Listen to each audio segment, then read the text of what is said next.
Dear students, good morning. I hope you all are in fine health and you are taking your studies very seriously and you are revising all the work that is being given to you on daily basis. So dear students, today we are to revise chapter number 5, Gandhian Nationalism. Yesterday we revised chapter number 4, Growth of Nationalism. So before starting this chapter, let me take quick recapitulation of yourselves. So question number 1 to all of you is, what were the points given by Lord Curzon in support of partition of Bengal? Pause this video for 1 minute and quickly recall all the reasons given by Lord Curzon in support of partition of Bengal. Next question. What were the real motives of Lord Curzon behind the partition of Bengal? So you have to tell me the real motives of Lord Curzon behind the partition of Bengal. So pause this video for just 1 minute and quickly recall all these points. Next. State any 4 circumstances that led to the formation of Muslim League. So what were the circumstances which led to the formation of Muslim League? Pause this video for 1 minute and quickly recall these points. Next, mention any 4 objectives of Muslim League. So you have to tell me the 4 objectives of Muslim League. Yes. Question number 6. Partition of Bengal was only the one of the repressive policies of Lord Curzon. What were the other repressive policies of Lord Curzon? It was Municipality Act and University Act. So, what were the mention any one provision of the University Act? Next, what was the impact of the Municipality Act?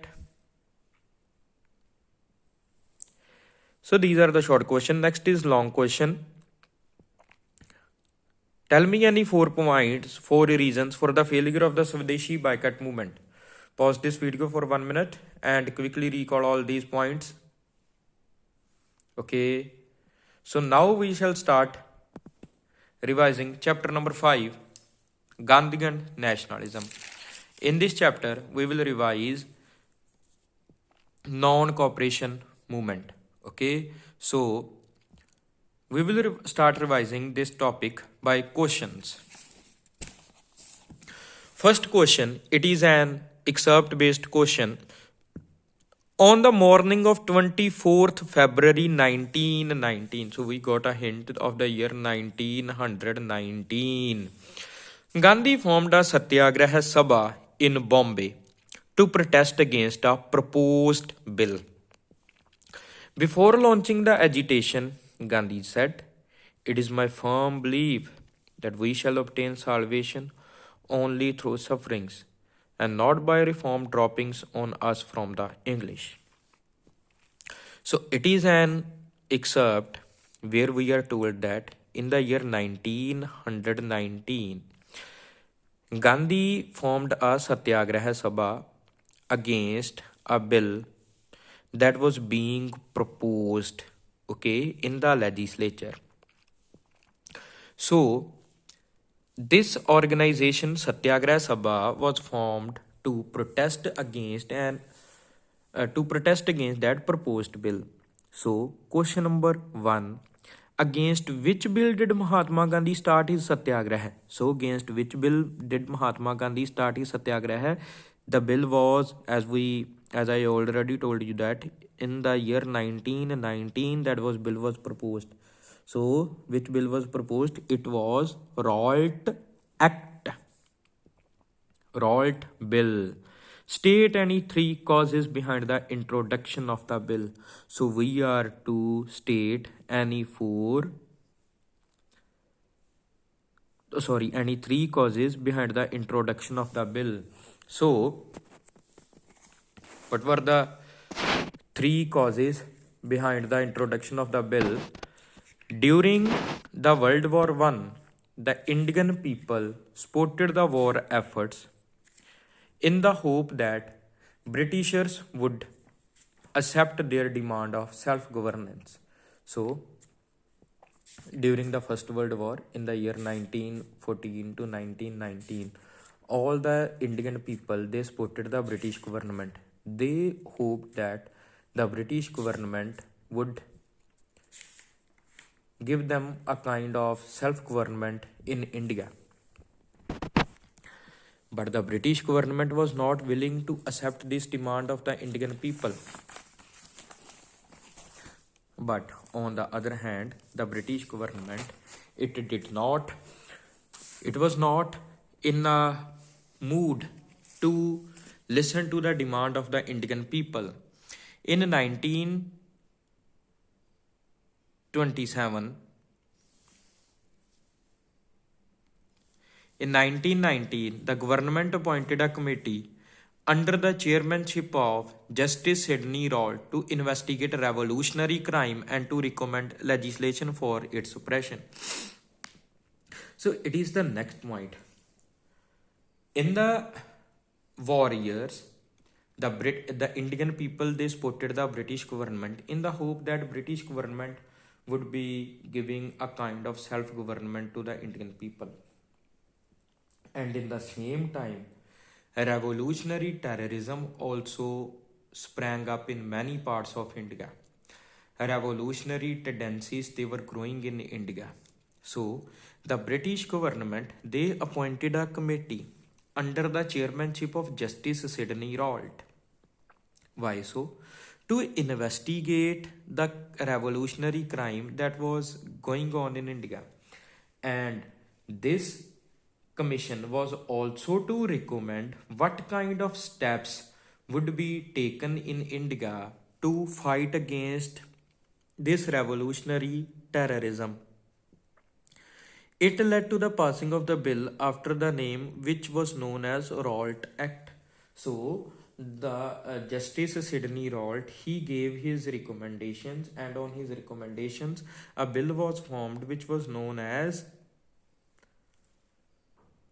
Rowlatt Act. So what are the three causes? First is that during the First World War, Indian people, they helped the British government in the hope that they would be getting any kind of self-government. But the British government was not in the mood to listen to this demand of the Indian people. And in the war years, revolutionary crime was growing up in India. And so the British government, it appointed a committee under the chairmanship of Justice Sidney Rowlatt to recommend about the ways to suppress this revolutionary crime. So therefore Rowlatt bill was brought in India. Next question is, discuss next part of the question, discuss any four terms of the proposed bill. So in the first part of the question, we have written that it was the Rowlatt bill that was proposed. So now we are to write any four terms of the proposed bill, means any four terms of the Rowlatt bill. So as this answer, it is not given on our book and we had written in our classwork notebooks. So first term is arrest of a person without any warrant. So the person was to be arrested without any warrant. Next is in camera trial, that is trial in seclusion. The person who is being trialed, no one will be there when his trial is going on. Next is restriction on the movement of individuals. So the individuals now, they could not move freely in any part of the country. Restrictions were imposed on them. Next is suspension on the right of the habeas corpus. So habeas corpus, what is the meaning of habeas corpus? Habeas corpus means to have the body of.